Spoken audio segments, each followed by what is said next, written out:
بالمبين إنا أنزلناه في ليلة مباركة إنا كنا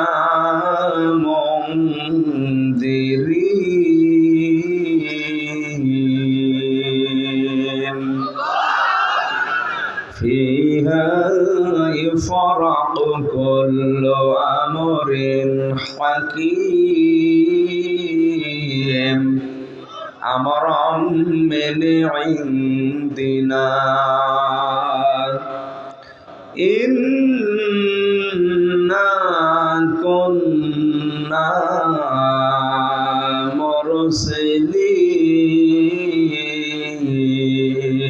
مرسلين صدقت يا ربنا اللهم صل على سيدنا مولانا محمد وعلى آل سيدنا مولانا بلغ العلا بكماله كشف الدجى بجماله حسنت جميع خصاله صلوا عليه وآله আলহামদুলিল্লাহ। টাঙ্গাইল জেলার সদর থানার অন্তর্গত করটিয়া কেন্দ্রীয় ঈদগাহ ময়দানে জাবালে নূর মাদ্রাসার উদ্যোগে তাফসীরুল কোরআন মাহফিলের স্বনামধন্য সভাপতি বিশিষ্ট আলেমে দ্বীন হাজারো আলেমের উস্তাদ জনাব মাওলানা মুফতি মফিজুল ইসলাম আতালাল্লাহু উমরাহু ওয়া বারাকাল্লাহু ফি হায়াতি, বলেন আমিন।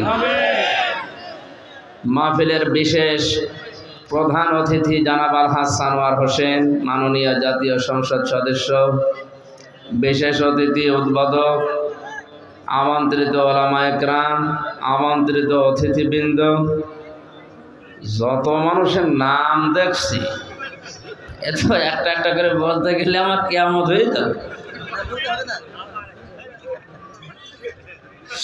সে এক শিক্ষক ক্লাসে ঢুকে বলছে, গোট বানান কর।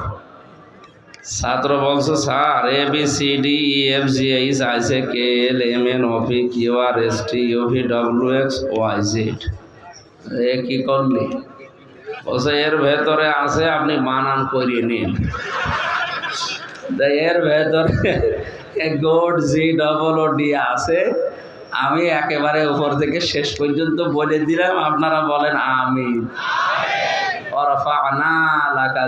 নাকি একটা একটা করে নাম বলার দোয়া করা এমনি সময় কম, আমাদের অনেক সময় লাগবে ভাই। চা এসেছে।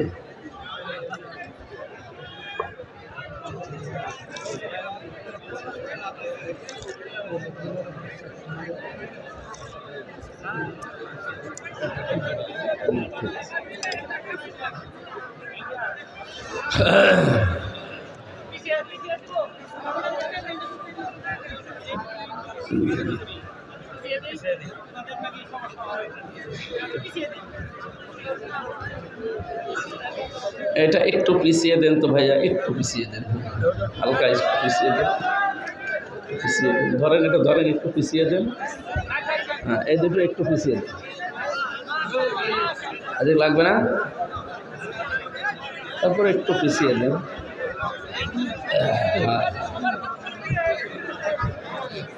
কি দেখবেন? কি আমার কি দেখার আছে?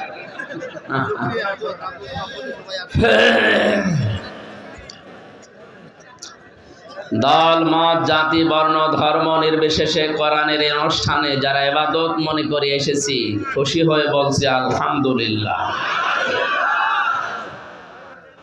এখনো যারা কথা বলছেন দোহাই লাগে চুপ করেন, এমনি ইশারায় কাজ করেন ভাই, গোনা হয়ে যাচ্ছে।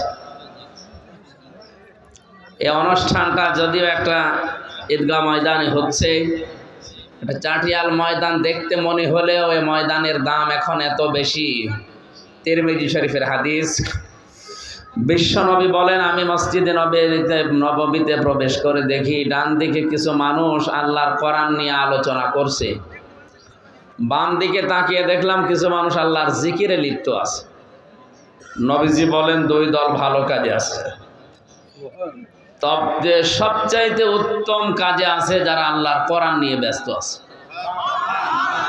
আমার মালিক আমাকে এই মুহূর্তে ওহী পাঠিয়েছে, আমি যেন কোরআনে কারিমের এই অনুষ্ঠানে শ্রোতা হিসাবে বসে পড়ি। আপনি টের পাচ্ছেন এই কথার ওজন কত? বিশ্বনবী যদি এখন এই করটিয়ার পাশ দিয়ে হেঁটে যেতেন কোরআনের এই অনুষ্ঠানে, কোরআনের ইজ্জতে তিনিও আমাদের মতো শ্রোতা হয়ে বসে পড়তেন। কারণ এই কোরআন প্রচার করার জন্যে আল্লাহ